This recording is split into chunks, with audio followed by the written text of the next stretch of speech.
Please continue. Tell us about this truth you discovered. Very well. Bear in mind, however, that the purpose of this conversation is not to impart scholarly knowledge, for such requires that you comprehend the subject matter, which you will not.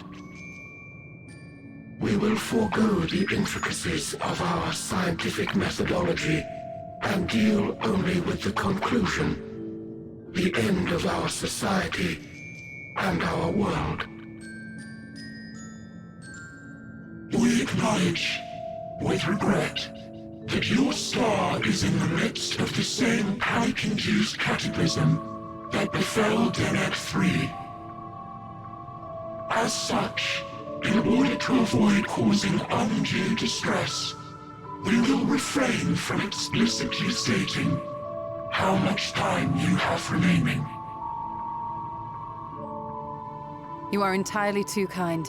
I pray you recount your tale as you see fit.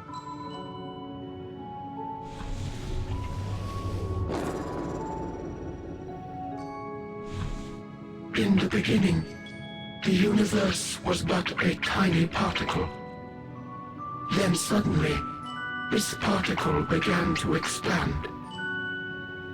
Having remained entirely in the bounds of your star, the phenomenon may be difficult for your kind to grasp. But this expansion has since continued unabated.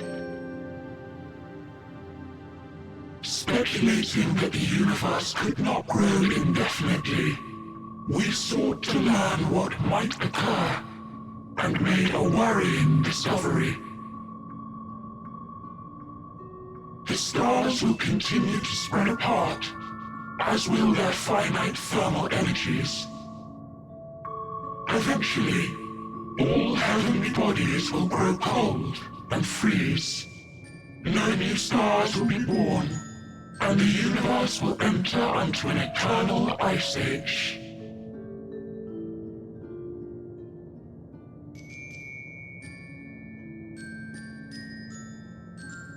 In hopes of proving that this determination was erroneous, we scrutinized our research from all angles, even as we sought to avert the everlasting winter. The endeavor proved fruitless. So infamously so, in fact, that it became synonymous with vain effort. The universe as we know it would end, and there is no way to prevent it. Beneath the weight of this knowledge, our society stagnated. Though we had time still, it was a cold comfort. Why strive for anything when desolation is assured? When our wealth of wisdom, accumulated since the dawning of our kind, would be forever lost. No civilization would rise from our ashes. No scholar recover our knowledge. In silence unbroken, naught would stir.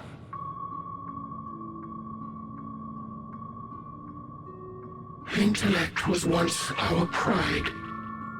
Overnight, it became our shame. Our works, monuments to futility. Immortality, our greatest invention, became a source of suffering. Rather than suffer on, many chose to unmake themselves by means of etheric exsanguinators.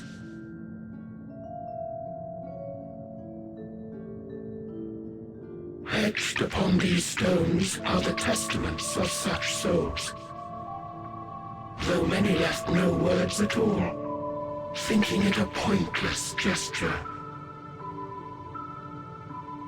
Once we have obtained vessels of flesh, we likewise intend to vanish. If you understand this, understand aught of our tale, you will abandon your quest for knowledge. Ignorance truly is bliss. If you would cling to your illusory happiness, remain primitive and pure. It is the only way.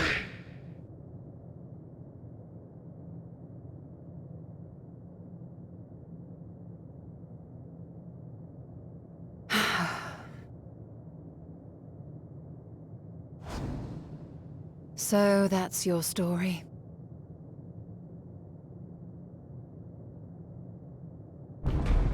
While I appreciate your advice, I will not heed it. Convinced though you may be of this truth, it is yours and not mine. Indeed, truth, I have ever believed, is in the eye of the beholder. Are you suggesting that we have reached a faulty conclusion? That our science failed us? Hardly. As you yourself said, the subject matter is beyond my comprehension. And that, I accept, is true. I do not possess the knowledge to prove or disprove your conclusion. In my mortal years, I doubt I could even approach the wisdom of the air. But of one thing am I absolutely certain. I would not be happier in ignorance. Y'shtola, no! You mustn't!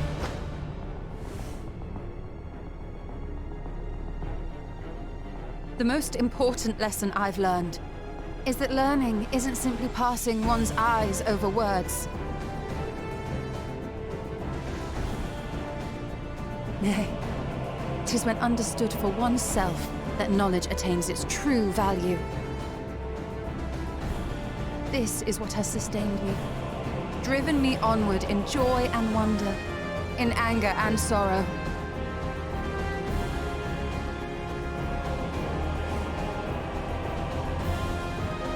The universe may end, and all may be for naught, but I will live as I always have. I will always seek out new knowledge, and no conclusion of yours, no matter how grim, can dampen my desire.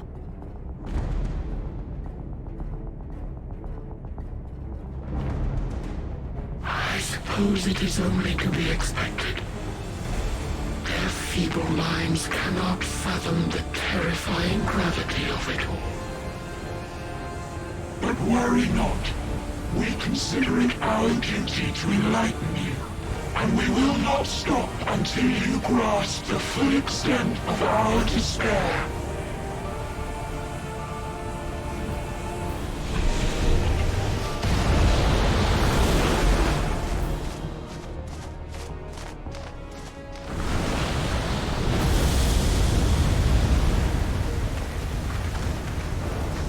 Keep calm and listen well. Though my body will soon dissipate, there may be a way to restore it. Asm's magic. So long as our souls remain, you can use it to summon us back. But you mustn't, for it would mean losing our way forward. This I only reveal so that you can promise not to invoke the magic. We came here knowing what victory may cost, so press on. Press on. And do not look back.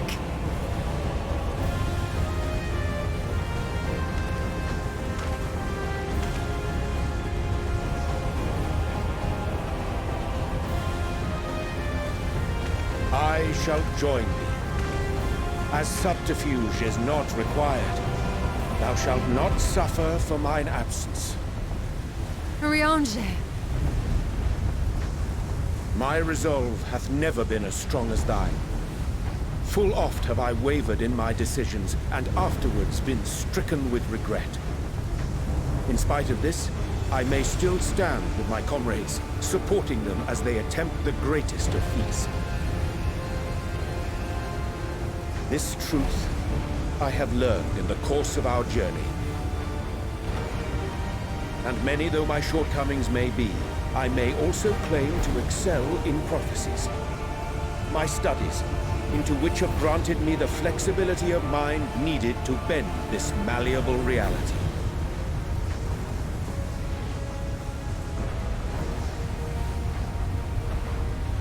Thus shall I hope that thou mayest have the strength to resist, and our comrades the strength to continue.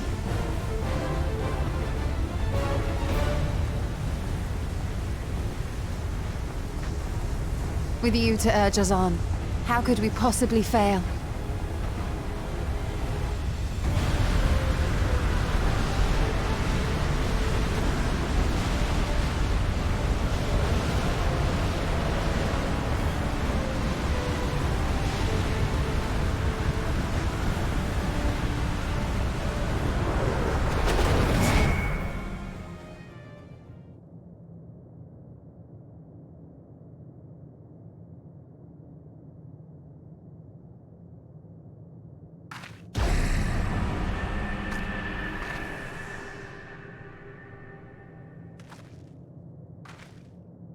What's this?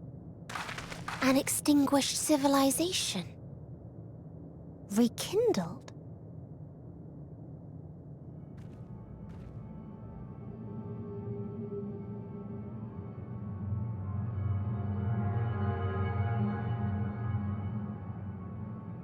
That's right. Our quest doesn't end here. We'll press on, and we will find you.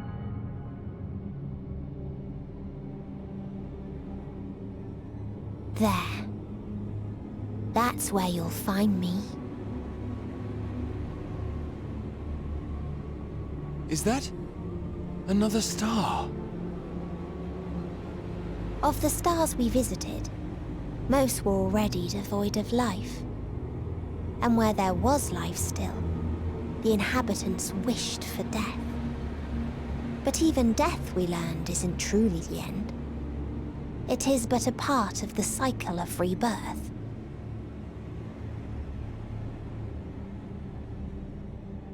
Souls return to the star, or in its absence, a larger flow. And eventually they are reborn.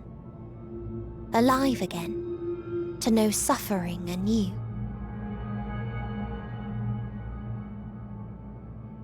True salvation lies not in dying. It lies in not being born. This is the gift I would give to you. To all life on beautiful Aetheris. To that end, we created an egg wherein life cannot quicken. That dead sun. Attain it if you can, before your friends' emotions fade away, along with their protection.